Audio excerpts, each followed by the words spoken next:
Hi friends, ఈరోజు మా curry అండి కొబ్బరికాయ గోంగూర పచ్చడి అయితే చేస్తాను. ఎలా చేస్తానన్నది ఫస్ట్ నుంచి ఎండ్ వరకు చూడండి ఫ్రెండ్స్, మీకు అర్థమవుతుంది. వీడియో అక్కడ స్కిప్ చేయకుండా చూడండి. ఇంకోండి జీలకర్ర, ధనియాలు, ఎండుమిరపకాయలు నూనెలో వేపేసాను. పైన ఉప్పు అలాగే పసుపు కూడా వేసి పక్కన పెట్టేసుకున్నానండి. తర్వాత గోంగూర శుభ్రంగా కడిగేసుకుని ఉడకబెట్టేసి పక్కన పెట్టుకోవాలి. అలాగే కొబ్బరికాయ తురుము కూడా తీసుకుని పక్కన పెట్టుకోవాలండి.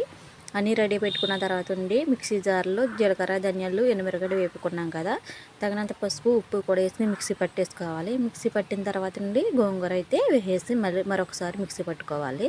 మెత్తగా నలిగిపోయిన తర్వాత ఉండి కొబ్బరికాయ తురుము కూడా వేసేసుకుని కొబ్బరికాయ వేసిన తర్వాత కూడా మిక్సీ పట్టినాక మెత్తగా అయ్యేలాగా చూడాలి. మెత్తగా అయిపోయిన తర్వాత ఉండి అప్పుడు వేరే గిన్నెలో తీసేసుకోనండి జీలకర్ర, ధనియాలు, ఎండుమిరపకాయలు, ఆవాలు వేసుకుని తాలింపు అయితే పెట్టుకోవాలి ఫ్రెండ్స్. గోంగూర కొబ్బరికాయ పచ్చడి టేస్ట్ అయితే చాలా బాగుంటుంది అండి. ఇంకొని చూసారు కదా, మెత్తగా అయిపోయిన తర్వాత తాలింపు అయితే పెట్టేశాను. ఇంకొని ఫ్రెండ్స్, ఈ వీడియో కానీ మీకు నచ్చినట్లయితే లైక్ చేయండి, షేర్ చేయండి, ప్లీజ్ సబ్స్క్రైబ్ చేసుకోండి. Okay friends, bye.